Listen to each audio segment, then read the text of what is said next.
balancing act. Ancient helmets with molded facial hair to strike fear in times of war. Long, wild tufts of hair that spike outwards, defying gravity. Bewildering, mesmerizing, even titillating.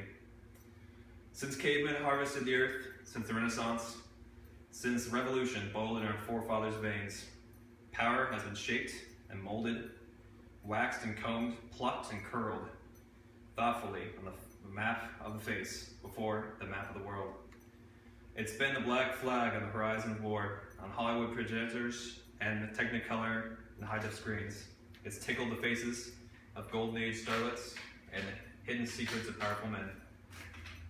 It is the mustache, and it's just begging to bloom underneath your skin right now. For the next 5 minutes, I'll be taking you on a ride, discussing the history, the economic benefit, and the modern importance and speculation on the future of it. Ultimately, making the point that nothing distinguishes the human phenomenon quite like the mustache.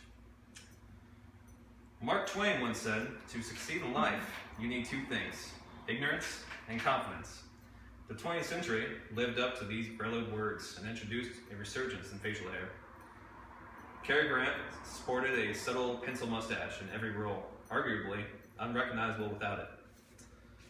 Charlie Chaplin and Oliver Hardy popularized the toothbrush mustache, which was adopted by and retired by Adolf Hitler. The latter reportedly preferred a larger stash before World War I forced him to trim down in order to fit a gas mask in the trenches. In the 1970s, Freddie Mercury, the singer of Queen, used a large mustache in hopes of hiding his ancestry better. Born Farrokh Bulsara in Tanzania, in an English-controlled Indian colony, he grew up embarrassed of his roots, anglicizing his name and hiding his overbite. Similarly was famed American inventor Howard Hughes, who in the 1940s, after a near-fatal small plane crash on a test flight, was left with a souvenir scar over his lip.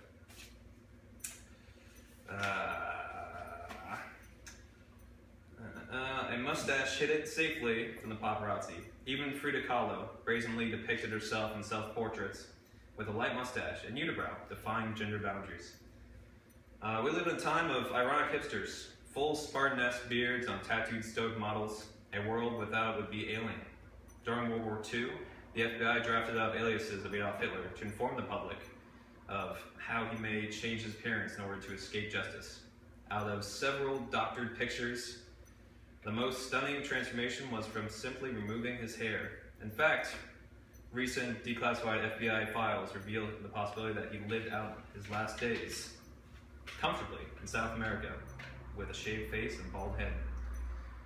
Evolution to man has always meant overcoming obstacles, a predatory beast to be tamed, domesticated, and turned into a cuddly pet. A household staple showing status. So too can be said of the natural monster of puberty, facial hair.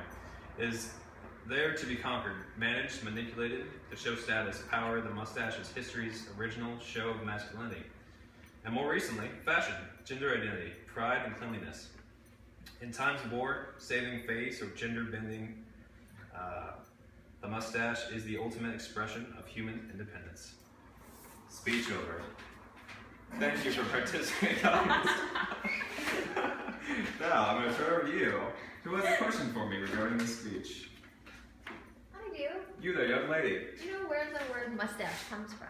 Why, I do. It's actually originally from Greek, from Mustache, meaning upper lip. Very interesting. Yes, we all learned something there. Any other questions? This guy.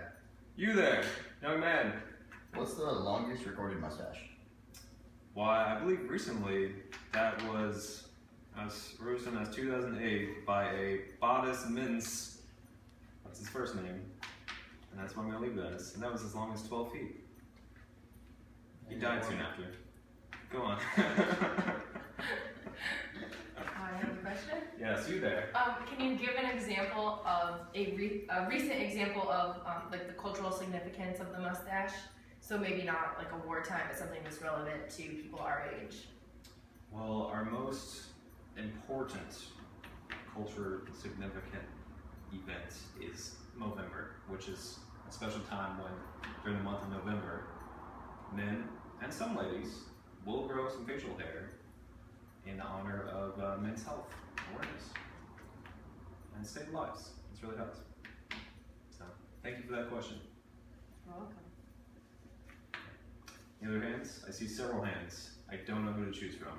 I'm gonna go with this one here.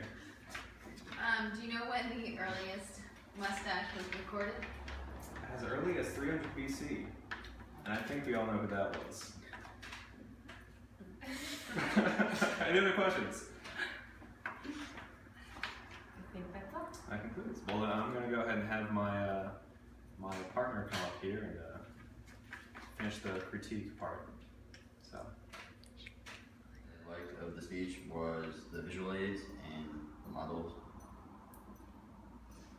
Krista? I have a positive and a critique. The positive would be like the incorporation of like gender identity into the speech and not making it totally about masculinity. But I did think you could have expanded upon that a little more. And my other critique would be not saying as much. But I think, of course I said but I think that you did a good job of knowing where your speech was going and being really familiar with the topic. Thank you.